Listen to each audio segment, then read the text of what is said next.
Përshëndetje miq të Channel One, jemi së bashku në emisionin ton Makingg. Emisioni i sotëm do të flasim për një film që është zhaneri i dramës. Filmat dramë është një zhaner filmi që varet kryesisht nga personazhet reale që kanë të bëjnë me jetën emocionale. Tema dramatike si alkoolizmi, narkomania, pabesi, dilemat morale, paragjykimi racor, intoleranca fetare, seksualiteti, varfëria dhe shumë të tjera. Në qendër të dramës zakonisht është karakteri dhe konflikti në momentet vendimtare të jetës së personazheve. Për personazhet, drama është filmi më i vështirë pasi ata duhet dalin nga vetja e tyre. Jo shumë personazhe mund të luajnë filma dram. Ndërsa sot filmi që kemi përzgjedhur është Things We Lost in the Fire. Është një film dram i realizuar në 19 tetor të vitit 2007 në USA, zgjat për gati 118 minuta. Filmi është realizuar me një buxhet për $160 milion. Java u hap në 19 tetor, java e kinemas, ku arriti një fitim për $1.560.000 dhe pasi 2 javësh ky arriti në $2.860.000. Për më tepër ndjekim trailerin dhe rikthehemi në studio për të tjera informacione. Hi, my name is Jerry. Hi, Jerry. Don't love him, you love me, do you hear me? I'm here because my friend died. Died a hero. That's my wife! That's my wife! You're hurting her! In this tragic way. No! Are you Mrs. Brian Burke?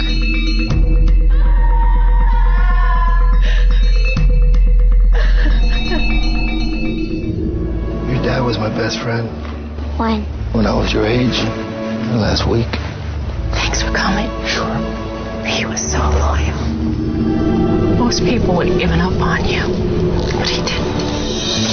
Here's the deal. You can move in, get yourself situated, and you can pay me rent. I don't need your charity, Audrey. I'm the one that needs the help here. I need you to stay. Can you just stay for a little bit? Audrey, I don't think she's facing reality, man. I don't know if I'm ever gonna feel happy again. I need to sleep. I'm wondering if maybe you might be able to help me. I don't know about this. You his girlfriend? No, he was my husband's best friend. Why am I here? Would you like to help me? You don't get your head on the water? Oh, no. 1, 2, 3. I want to be your friend forever. Like you were with my dad? You bet. Does it get better? I think it's getting a little bit better. One day at a time.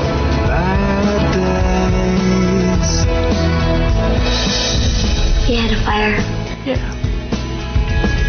We lost a lot. But we still have each other. Good days away. Bad days.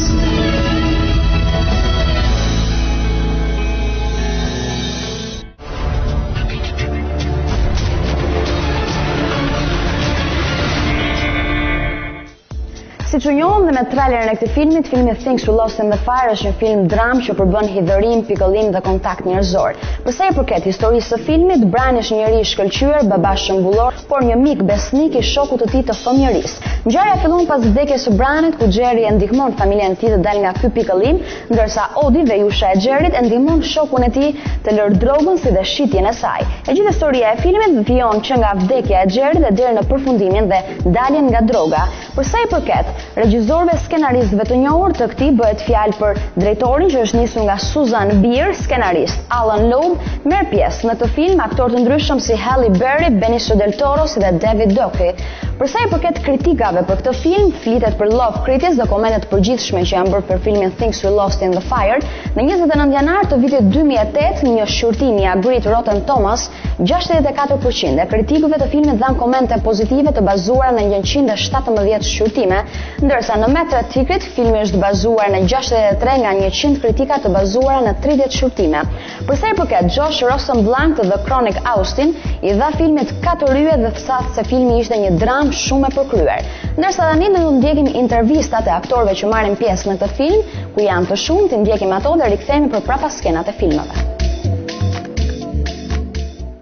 It could have been anybody, but it's a great role for a woman. And for me, it's something I'd never done before. You know, anytime I read a character that I've never done, then I want to do it. If it feels vaguely familiar, I think, I've kind of done that character. There's no real reason for me to want to do it again, and this was all new territory for me on so many levels. The movie starts off and Audrey is living with the love of her life, her husband. They have 2 beautiful little children, and they're in a marriage of 11 years and sort of going about the business of married life. Not a perfect marriage, but a wonderful life. No marriage is perfect. And all of a sudden one day he goes out to get ice cream and never comes back. Well, the other actors you're working with always influence you. Usually they make you better, You can help make each other better by being really present in the moment and really understanding your own character and always making choices that are right for your character. Usually will help the other characters make better, right choices for themselves. And Benicio's very much like that. He has definite ideas about who he is as an actor and who he is, as the character in this movie. And you have to respect that, and you have to, work with him on that. And once you start to bring a character to life, I believe nobody knows that character better than that person. She has a camera that always moves. We did not waste time on this movie setting up sticks, putting cameras on sticks or dollies, or the poor cameraman, Morton, the camera is always on his shoulder. And so therefore, it gives you this organic feel. The movie is always in motion, almost documentary-like in a way. The hard part about that is sometimes you're told, okay, you're not going to be in the shot, it's off you, and then next thing you know, the camera's like right in your face because the cameraman has finessed another shot that includes you, and you don't always know. So what we did was I got used to working in a way of every take just assuming I might be on, I might not be on. And so therefore I think everybody gives their best every single time because you're not always sure if it's going to include you or not, So I think everybody is present much more than in other ways that I've shot before. This has been an amazing journey because this is a movie that I had to fight really hard for. So anytime you fight really hard for something and you want something and there's a role that, you read, and I just knew that I had to play this, and to have been chosen and have been given the opportunity to bring this to life, it's really gratifying at the end of the day to say, I did it, and I convinced them to give me an opportunity, to give me a shot at something that I just in my soul wanted to do. I saw the potential. I thought that it dealt with serious issues, especially for my character and Halle Berry's character too. But for my character, the way I looked at my character, it dealt with something that I think that is like addiction, and so I thought it was I had a little bit more than just a story. It was there's something that would require research and learning about it and all that stuff, which always makes it exciting for the actor. He's in his last chance or something like that when it comes to the addiction towards the beginning of the film. It's almost like I think that the way I think about it is like he's in his it's either he's been now playing with fire for some time. So this might be his last chance to try to get better, and deals with a little bit of that. Like that unconditional love that can happen, between kids and an adult that they like, and they know that the adult likes them too. And I think that they become like his higher power in some ways. I mean, that's the way I kind of look at it. But just by being kids, and the 2 kids are great, and they're great to work with and funny, and they're free. You have to be there, because there's not a false beat in her, So it's just like you just have to be there, Just make sure you listen and watch what's going on. Yeah. Smart, and it's hard to find a good emotional movie that feels true in some way and that doesn't feel like it's reaching. So it just was a nice story. It wasn't too melodramatic, and yet it had some heavy emotion in it, which this director Suzanne is. I saw her a couple of her other movies, and she's really wonderful with that kind of material. Like keeping it real, but also really going for the emotion of it. I'm called Brian Burke, and I'm a father to 2 kids, wife, and things seem to be going quite well. And I have a childhood friend played by Benicio, who is a drug addict and who I still keep in touch with and try to take care of in a way, which creates some problems between my wife and I, because obviously it's not the kind of a neighborhood or life that she wants me involved in. So that's where we're at when the story starts, is I'm trying to balance, my wife and new life with an old friend. I've had a great time working with Hallie, and it's weird to try to encapsulate a kind of a love marriage relationship in 2 weeks, and it's even weirder to shoot the first, most intimate days, the first 2 days, and it's weirdest of all to do the most intimate scene first day. Hi, my name is David. We'll be kissing. It's really about trying to portray a relationship that has 25, 30 years behind it, and me and Benicio have just met recently, so we're just trying to make it as real as possible, not push it too hard, like jokey, but just again to have that worn in. So both these relationships that I'm involved in with Hallie and Benicio are very old and worn in, and casual and deep. So I'm just trying to keep that real. With Benicio, and Benicio's a fantastic actor, and I find him riveting. I play Kelly. She's recovered from heroin for 4 years, meets Benicio's character Jerry in an NA meeting, and sees a kindred spirit in him, and kind of helps him with his addiction, and because I think he's only 21 days when they first meet. So it's pretty new for him, and she kind of knows what he's gone through, so she can kind of support him, and she likes him. I think that there's something in his eyes that he's just an expressive soul. I think it's just who he is. I think it's how he is in real life too. She's probably one of the easier directors that I worked with in terms of, it was only 1 or 2 takes, and then, not too many setups. I mean, she knows what she wants, and those are always the best directors, because they just make it easy on the actors. I play Neil, which is Audrey Burke's younger brother.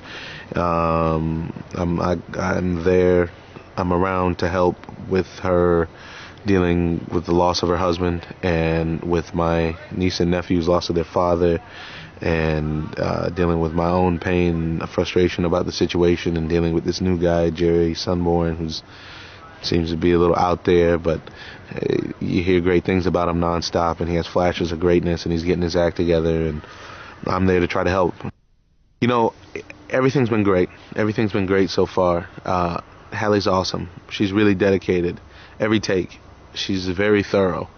Her eyes are on the border of watering at any time. She's a tremendous performer. He doesn't make you feel there's no ego involved. It's very down to earth, very humble, very here for the work and the performance and the greater good of the film. It's great. Howard's the kind of guy who takes out his running clothes in the morning, runs, throws them in a basket when he finishes, goes to work, and the next day, those clothes have been cleaned, they've been put back in his closet, and he doesn't know how. He has been completely divorced from his physical upkeep for quite some time. A lot of money, but he didn't intend to make that much money. It just happened, and I don't think he thinks about it that much. And he kind of wakes up in the movie. I think he's asleep at the beginning of the movie. He's living a kind of a simple, carefree life, and then all of a sudden this thing happens to his friend, and he just doesn't know exactly what he's supposed to do now. I really think that the movie captures such an important human question, which is, what choices are you going to make about comfort or risk? how are you going to learn to grow?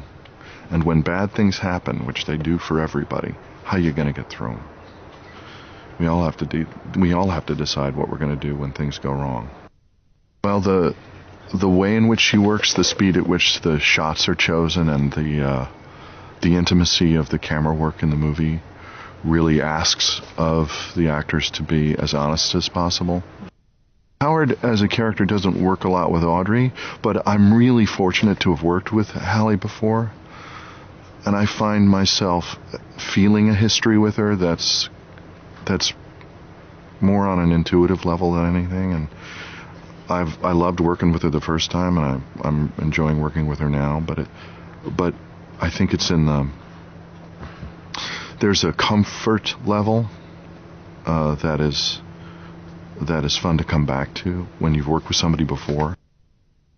I like stories about human beings and that you can relate to, which transcend cultural barriers or national barriers. I think it is very American, but I also think it's for me it was very important that it was contemporary. Like, it was very important that it didn't feel sort of like a movie from 10 years ago, that it felt of today but was still classic. All movies I've ever done, I've kind of felt nervous and excited about doing, and I think that's part of the energy that it takes in order to make a good movie. You have to be slightly scared of the material, you have to be slightly scared of how the scenes are going to play, you have to have that anxiousness in order to be really sharp. I mean, you know, I felt it was a challenge, the setup was a challenge, but I also decided that I wasn't, you know, that I had to focus on making the movie and not be distracted by the sort of scope, because I think once you do that, you just get misguided. Directing a movie is not being impressed about the setup or who you are or the context. It's about making the characters and the storytelling comes alive, and that's it, and that's what I focused on.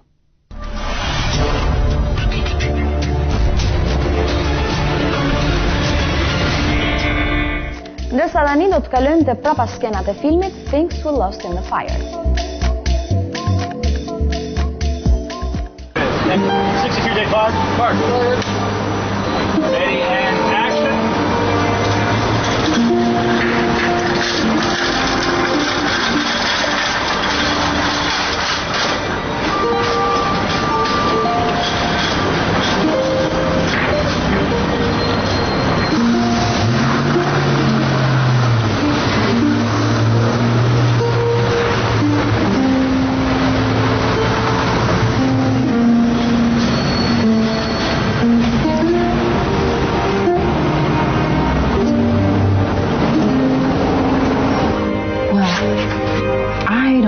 First thing about addiction, so you think you'd be interested in maybe helping me help Jerry?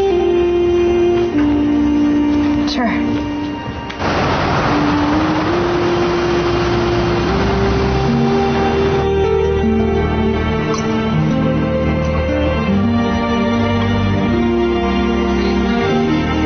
Glad you ready? Thank you, Ann.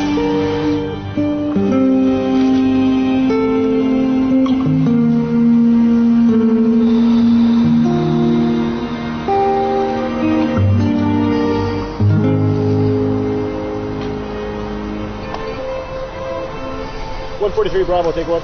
Fuck it. Okay, remember what I told you? Camera set. And action.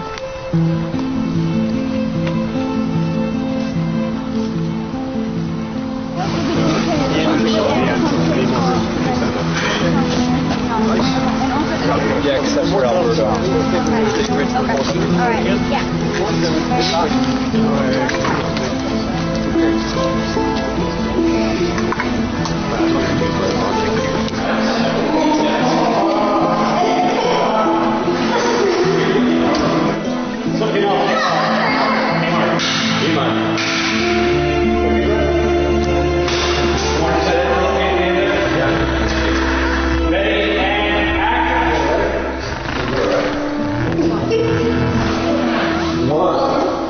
two, three.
Hey, that's my wife! She'd like to be just back off. Hell, it hurts. Just back off. I do. Relax. She told me you stop sing. You told me you stop sing.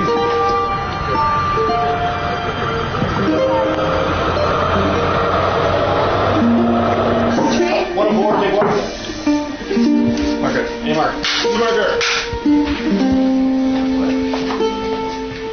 Set, ready, and action.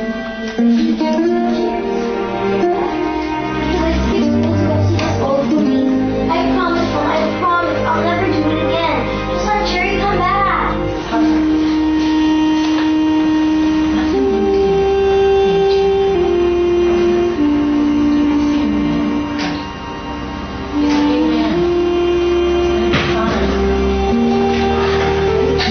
Just fine.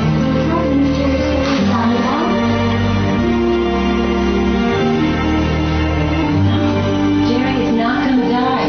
Don't be silly.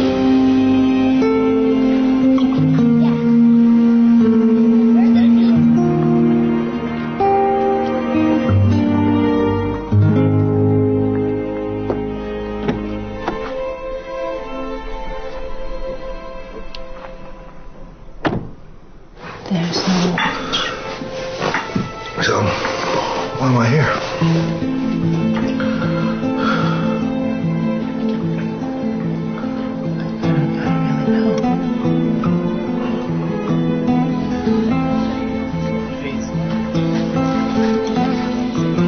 You ever feel like you're inside of a movie? Do I ever feel like I'm inside a movie? No. I always do. Ever since I was real little, I felt like I was inside of this movie. Only when my dad was alive, it was like the stupid kids movie. And now, it's a totally different kind. It'll change, Howard. It'll change. It's a sad movie now. It'll change. Do you really think so? Yeah.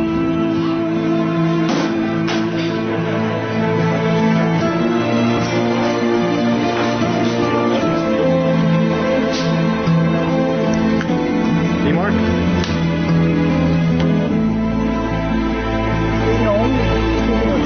If you speak more people, like when you speak in character, you kind of please. You speak quite fast. Yeah.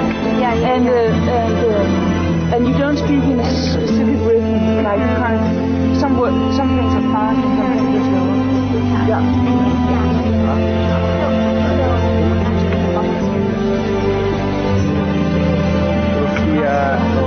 You know, it's not bad.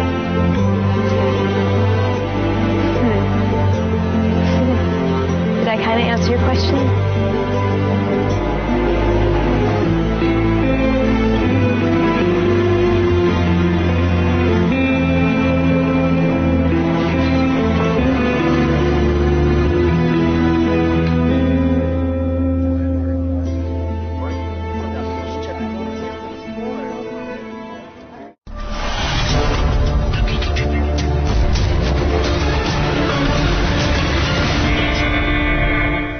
Jemi pranë në rubrikën e të ftuarit të mbrëmjes, si ftuari i mbrëmjes së sotme është skenaristi Koloreto CUKALLI. Mirëmbrëma dhe mirë se keni ardhur në studio. Mirëmbrëma ju. Koloreto, mund të flasim pak për filmin tuaj të fundit, Femrat, një film komercial. Për të qenë i sinqert, është filmi i parë dhe i fundit deri tani. Më mirë do thoja filmi im i parë. I parë. Post produksioni. Filmi është, besoj që është marrë vesh u xhirua, sepse kur ke Ermalin në një produksion, Ermal Mamaqin, është e pamundur që mos merret vesh Ermali po bën një gjë. Jo për Ermalit, por për njerëzve që duan Ermalin. Kështu që po bënte Ermali një film, pra, sepse Ermali është aktori kryesor, u mor vesh. Po gjëja që filmi u xhirua, gjëja që njerëzit nuk e dinë është që filmi vazhdon punohet akoma. Do ne jemi në fazën e postproduksionit, sepse duam që ta nxjerrim në fund të shtatorit në kinemat e Tiranës. Po, është synuar për kinema, jo për festival. Po, është një film i mirëfill komercial, zhanër komercial, është komedi romantike. Dhe qëllimi është që të funksionojë siç duhet të funksionojë një film. Pra që filmi testin e vërtetë ka në kinema në përballje me publikun. Çfarë mund të thosh për prapaskenat e filmit Femrat? Është një film ku duke sikur dikush atje lart na kishte marrë me inat sepse në muajin mars që ne xhironim, binte vetëm shi. Po gjithkohon. Dhe shiu që na bëri çorap gjithë kalendarin e xhirimeve. Kishim filmi ishte 50% interier, 50% eksterior, xhiroj jashtë. Dhe është shumë e vështirë të xhirosh jashtë në Tiranë në kohë shiu. Trafiku, aparaturat, njerëzit, pamundësia e organizimit, ishte një sfidë shumë e vështirë kjo puna motit edhe na ka lodhur shumë. Po, prapaskenat, pjesa prapaskenave të filmit është, mua më duket sikur është pjesa më e bukur e gjithë filmit. Gjithë gjërat që ndodhin, gjithë ai grupi që mblidhet dhe jeton si një familje e madhe që bie në depresion kur filmi mbaron. Gjithë kjo është një eksperiencë shumë e bukur. Në çfarë stadi ndodhet aktualisht filmi? Jemi në fazën e parë të postproduksionit, është ajo përzgjedhja materialeve për të rreshtuar, para se të futet në një montazh fin pastaj për të miksuar me muzikën, me efektet e tjera. Flasim pak për kineman independente.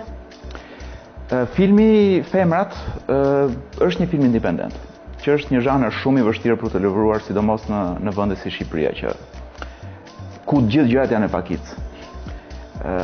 Është një film që gjithë fondet nuk i ka as shtetërore, nuk ka fonde publike, të gjitha fondet i ka private dhe është shumë e vështirë të ngacmosh njerëz dhe ti entuziazmosh me një projekt aq shumë sa që të japin para për t'i përdorur në film. Nga ana tjetër, filmi independent, të paktën ashtu si e kuptoj unë apo si mendoj unë që funksionon në këto vende si joni, është një film me shumë pak para. Ka një film që bëhet me buxhete të kursyera. Shumë të ulët. Shumë të ulët jo, po buxhet të ulët krahasimisht me filmat e tjerë, qoftë edhe që bëhen brenda Shqipërisë. Filmi jonë mund të pasur një buxhet 5 apo 10 herë më të ulët. Sa shanse kanë Shqipëri të realizohen?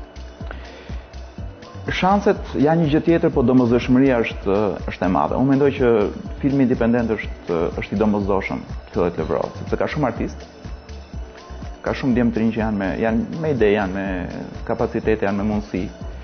Dhe vetëm gjë që mungon është janë fondet për të vënë idetë e tyre në punë. Po pse nuk çajnë atëherë? Po nuk çajnë sepse nëse filmi nuk është independent do marr fonde diku në shtet. Dhe shteti joni është janë ato 40 çezma në fakt ku asnjëra nuk pikon ujë. Kështu që të mbushësh atë katruven e ujit, do t'i mbish këtyre 40 çezmave shumë herë, edhe vështirë që nxjerrësh fondet e mjaftueshme. Kështu që njeriu duhet përpiqet të gjejë një burim alternativ për të ndërtuar projektet e veta. Prandaj them film independent ku njerëzit thonë, po do ta bëjmë vetë të gjë dhe nuk presim nga shteti. Është një mundësi ndoshta edhe vetme për shumë njerëz që të bëjnë gjëra. Ju keni qenë dhe antar jurie në TIF, çfarë mund ta thuash për filmat me metrazh të shkurtër? TIF është një festival që unë e dua shumë, ndoshta nga që është i vetmi në Tiranë duket. Ka një traditë tashmë, po ka dhe një klim, ka një atmosferë, bëhet gjithmonë në nëntor, dhjetor, që është gjithashtu një atmosferë shumë filmike. Unë e dua dhe ndjek gjithmonë TIF-in. Këtë radhë pata fatin që ta ndiqja edhe si antar jurie për filmin e shkurtër shqiptar, meqense TIF-i ka disa seksione. Dhe kur e shes si antar jurie je më në kontakt me problematikën e filmit. Dhe ti shes se sa në gjendje të vështirë është kinemaja e re sot. Për shembull, gjithë filmat e shkurtër janë në përgjithësi filma shkolle. Sepse ka shumë pak iniciativa të njerëzve që duan të bëjnë filma të shkurtër vetë, sepse u bëhet një film i shkurtër. Zakonisht bën një film të shkurtër që u kërkon shkolla, dhe pastaj me ato tentojnë që të shkojnë edhe nëpër festivale. Kështu që them që nuk do kishte disa iniciativa ndoshta edhe shtetërore për filme të shkurtër. Unë madje po të kisha mundësi do jepja më shumë hapësirë filmit të shkurtër se sa atij të gjatë. Filmi i shkurtër kërkon më shumë investime? Filmi i shkurtër kërkon një staf që është pak a shumë sa i staf, duhet të njëjti staf sa çdo film i gjatë. Vetëm që historia është më shkurtër, mënyra se si konceptohet është tjetër. Po filmi i shkurtër të jep shumë mundësi për eksperimente, pra që ti të provosh veten. Kurse filmi i gjatë mendoj unë nuk e shoh shumë Shqipërinë vendin ku mund të eksperimentohet me filmat e gjatë. Kurse filmi i shkurtër të jep mundësi të provosh veten, të testosh mënyra regjie, mënyra të shkruarit, koncepte. Po përsa i përket filmave tuaj të shkurtër? Filmat e mi të shkurtër nuk di çfarë them për to përveç faktit që ka qenë një eksperiencë shumë e mirë profesionale për mua. Duhet kem bërë një 4-5, mos gaboj. Kam bashkëpunuar edhe për filma shkurtër të shkollave, kam bërë 2 filma së bashku me regjisorin Gen Beko për festivalin 48 orë të filmit në Tiranë, që është një festival i përvitshëm që organizon Robert Aliej, shumë interesant. Ti bën një film për 48 orë, pra mbledhet një staf, një ekip, dhe ndërton një film brenda 48 orësh. E shkruan, e xhiron, e monton dhe e dorëzon të mbaruar. Pra vetëm për 2 ditë e 2 nesër. Shumë e bukur. Që është shumë interesante dhe të mëson shumë si proces pune. Kam bërë 2 filma, kam shkruar 2 filma si skenarist për të cilët jam miratuar nga qendra e filmit. Dhe kaq, me thënë të drejtën, nuk do doja të bëja më filma të shkurtër sepse nuk më intrigon shumë filmi i shkurtër dhe nuk besoj se kam shumë për të mësuar më nga ky zhanër, kështu që them që e kam mbyllur aty. Po për sa i përket aktorëve, sa e vështirë është ti përzgjedhni aktorët që do të marrin pjesë në film? Me këtë lloj problematike unë jam përballur vetëm tani tek gjatë xhirimeve të filmit Femrat, ku unë isha dhe producent. Se më parë skenaristi normalisht nuk e vret shumë mendjen. Më e lehta ka qenë të gjej aktorin kryesor, që ishte Ermal Mamaçi, sepse e para se e kam ik dhe të gjithë filmin e kam shkruar me Ermalin në mendje. Pra filmin e kam shkruar për Ermalin. Kështu që, si më thënë, ai ishte para filmit. Pjesa tjetër e aktorëve është e vështirë sepse duhet të gjesh edhe kohën, në momentin që do të xhirosh ti duhet ta kesh aktorin të lirë. Dhe marsi kur ne po xhironim ishte një muaj shumë i vështirë. Të gjithë aktorët kishin nga 2 projekte dhe ti shkëputje nga puna ishte vështirë, ti përshtateshin rolit ti ishte vështirë. Fati i madh është që Shqipëria aktorët i ka më shumicë, edhe të mirë them.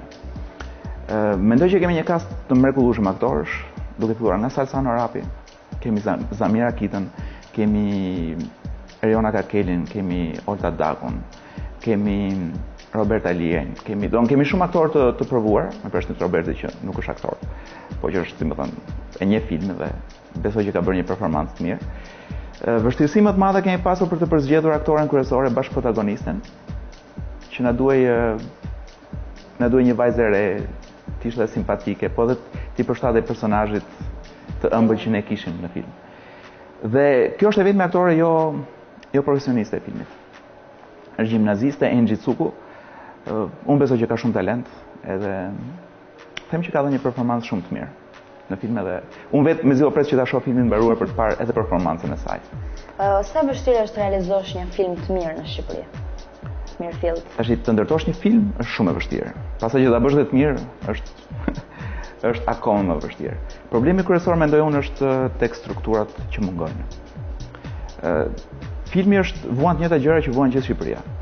Pra nëse Shqipëria është një vend me korrupsion, nëse Shqipëria është një vend me analfabetizëm, filmi nuk mund të jetë i ndarë nga gjithë stadi ku është shoqëria shqiptare. Pra vuan të njëjtat sëmundje, të njëjtat probleme që ka e gjithë shoqëria.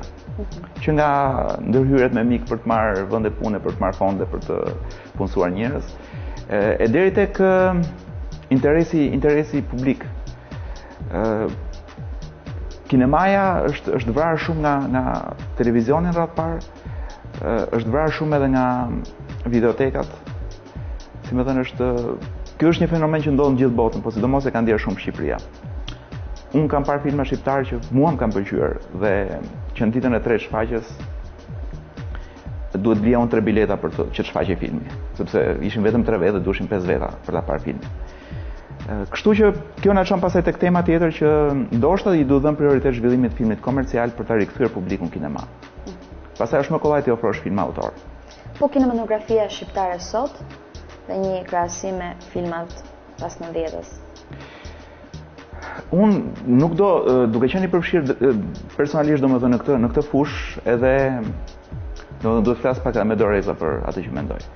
Po kinema shqiptare është ajo që është dhe nuk, domethënë njerëzit i kanë parë filma shqiptar dhe sado që publiku mund mos jetë një publik që frekuenton shpesh kineman, filmin e njeh sepse e njeh nga televizioni, nga televizori, do njerëzit gjëja që bëjnë më shumë është që shohin filma në televizor.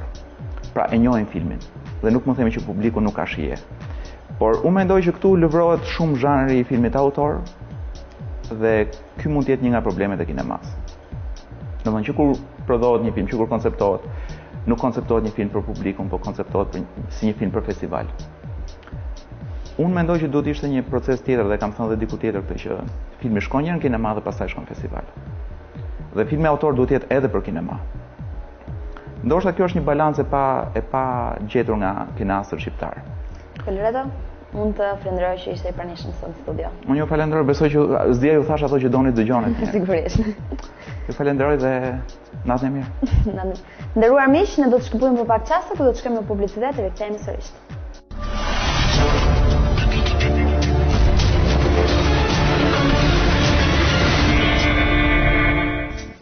Jemi pranë në rubrikën tonë Kinemaja e autorit. Regjisori që kemi përzgjedhur për mbrëmjen e sotme është Jacques Tati. Ndjekim jetën dhe historinë e tij dhe rikthehemi në studio.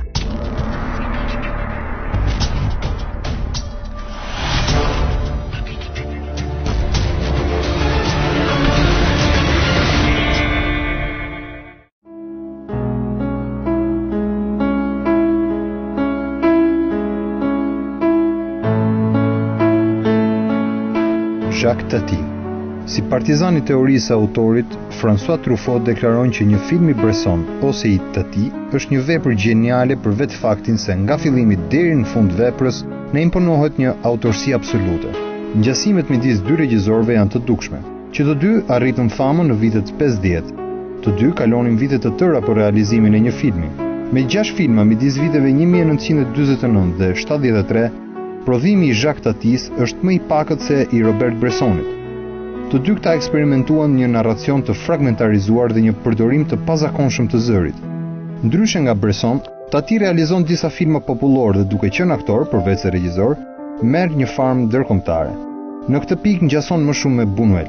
Filmi Jour de Fête shënon gjithë veprat e një pasnjëshme. Një panair zhvillohet në një fshat, njerëzit gëzojnë një ditë pushimi dhe ditën tjetër nis panairi. Gjatë festimeve, postieri vendas, François, interpretuar nga vetë Tati, vazhdon të shpërndaj letra duke u përpjekur të mësoj përdorimin e çantës së letrave amerikane. Uniteti i kohës dhe i vendit, kontrasti midis rutinës monotone dhe shpërthimit hares, personazhi që shqetëson të gjithë dhe fakti që vetëm fëmijët dhe ekscentrikët njohin sekretin e hares, gjithë këto elemente do rishfaqen në veprat e tij. Drama e papërfunduar, e ndërtuar mbi geg dhe motive, bëhet stili i tij. Kjo komedi nuk është verbale, flitet pak, dhe ajo që flitet gati mërmërihet, por është akustike. Tati beson planeve të largët, ku elementet vendosen në thellësi ose në kufijtë e fotogramit. Gjithashtu ai beson ndryshimeve të intensitetit të burimit të zërit për të spostuar vëmendjen tonë nga një pikë në një pikë tjetër të planit. Një blet bezdis një fshatar. Sukses akoma më të madh arriti me filmin Les Vacances de Monsieur Hulot. Skena është një lokalitet bregdetar ku fshihen qytetar të shtresave të ndryshme, dhe filmi përshkruan një javë pushimesh të fshikulluara me forcë nga rrëmuja që bën Monsieur Hulot, i vendosur për të shfrytzuar në maksimum pushimet e tij. Monsieur Hulot, pra karakteri i filmit, shkompozon ritualin e drekës, daljet e organizuara dhe lojën e letrave në mbrëmje. Makina e tij bezdis të tjerët, sjellja e tij jo profesionale në fushën e tenisit huton kundërshtarët. Interpretimi i Tatis bëri për vete publikun dhe i dha meritën sepse ringjalli me forcat e veta traditën mimike të Chaplinit dhe të Buster Keaton. Duhet theksuar që nga ana regjizoriale, Tati realizoi një film me një strukturë solide, duke alternuar shakat me pauza, ai na fton të shohim anën komike të jetës. Tek filmi Mon Oncle, Monsieur Hulot sulmon kohën e lirë të kohëve moderne. Këtu dritarët e një shtëpie moderne duket sikur spionojnë kalimtarët dhe tubat plastik të një fabrike ngjasojnë me një gjarpër gjigant. Edhe këtu planet sekuencë paraqesin individ në kufijtë e ambientit që ata vetë kanë krijuar. Rezultati është një version komik i alienimit urban të përshkruar në filmat e Antonionit. Suksesi i këtij filmi lejoi Tatis të nisë një projekt më ambicioz. Në periferitë Parisit ai ndërton një qytet kompletuar me çdo gjë dhe xhiron në një pelikull 70 mm dhe zërin e merr në 5 pista për kohën. Rezultati është filmi Playtime. Koshient për faktin që publiku priste Monsieur Hulot, regjisori ja reduktoi prezencën. Gjithashtu, duke ditur që vëmendja e spektatorit tërhiqet nga planet e para dhe kompozimet qendrore, ai e ndërton gjithë filmin me plane të gjerë, duke i shpërndarë situatat komike në çdo sep të fotogramit. Shpeshherë, siç ndodh në sekuencën e gjatë të shkatërimit të restorantit Royal Garden, Tati akumulon brenda planit disa situata komike dhe e sfidon spektatorin për t'i gjetur. Në momente tjera ai mshon mbi argumente banale dhe e fton spektatorin t'i konsiderojë si gallat. Satira që përdor Tati për turizmin dhe rutinën urbane na bën ta shohim jetën si moment të rikrijimi. Insistimi i Tati për ta shpërndar filmin në 70 mm solli një mosqarkullim të gjerë dhe provokoi falimentimin komercial.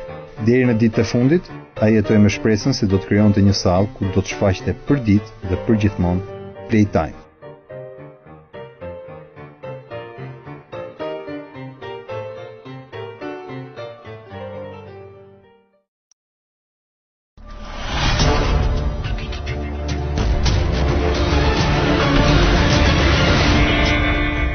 Të nderuar teleshikues, kjo ka qenë gjithçka që kishim përgatitur për filmin dram Things We Lost in the Fire, ku unë jam me përpaskenat, intervistat e aktorëve të ndryshëm dhe gjithçka për këtë film dram. Unë ju falenderoj për vëmendjen tuaj, bashkë natë mirë.